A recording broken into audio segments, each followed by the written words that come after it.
In the February 2008 article Measuring Recidivism by the National Institute of Justice, the 401,228 state prisoners released in 2005 had 1,994,000 arrests during a 9-year period. It's statistics such as this that show that there is an obvious problem with the way that we approach criminal justice. It is my position that the U.S. government should place greater emphasis on criminal rehabilitation programs.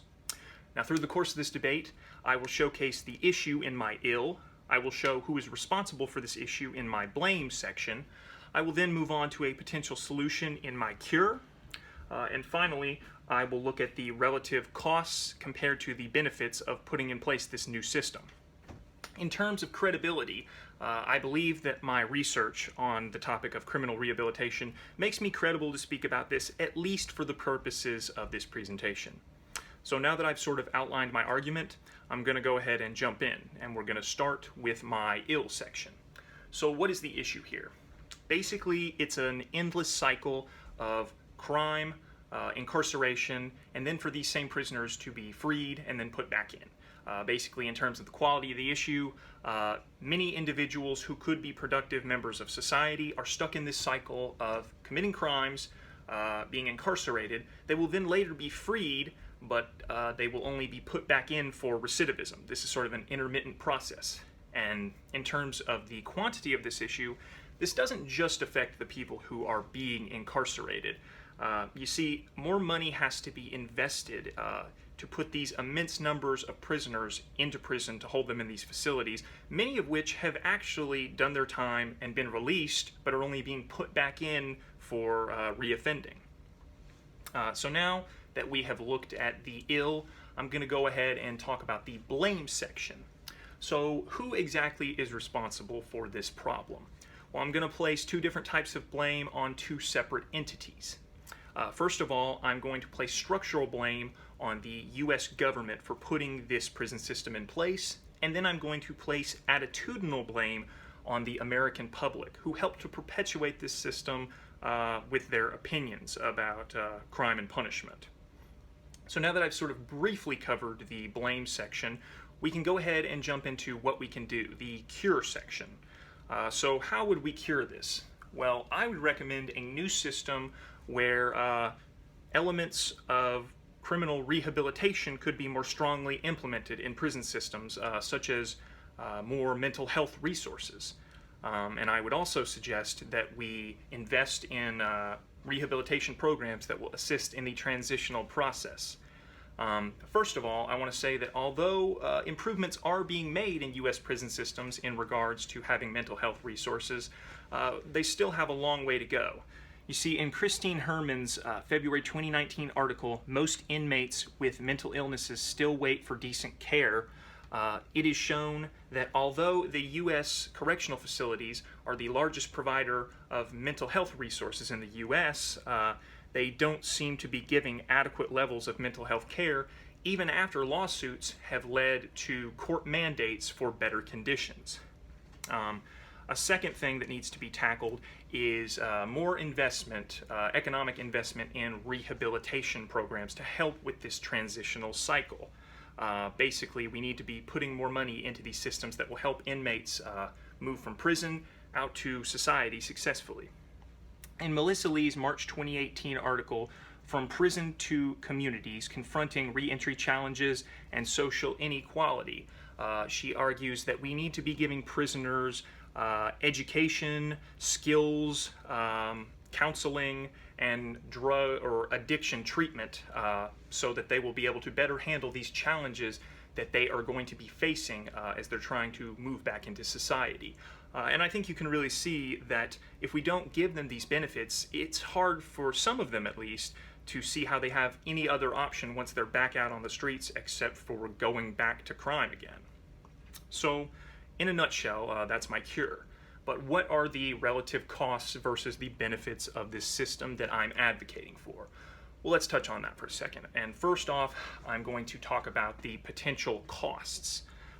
First of all, the costs of this system, one, would be a perceived weakening of the concepts of justice and morality, public perception of them. Many people believe that if prisoners are helped, then they will be less afraid, less wary of committing crimes, because potentially they'll be getting a more individual, lighter sentence. In their paper, Meta-Analysis and the Rehabilitation of Punishment, Gaze and Logan argue that individualized treatment actually weakens the message of punishment, which is more general. Another possible con would be the fact that, yes, it would cost money to put in place better resources, mental health resources, and rehabilitation.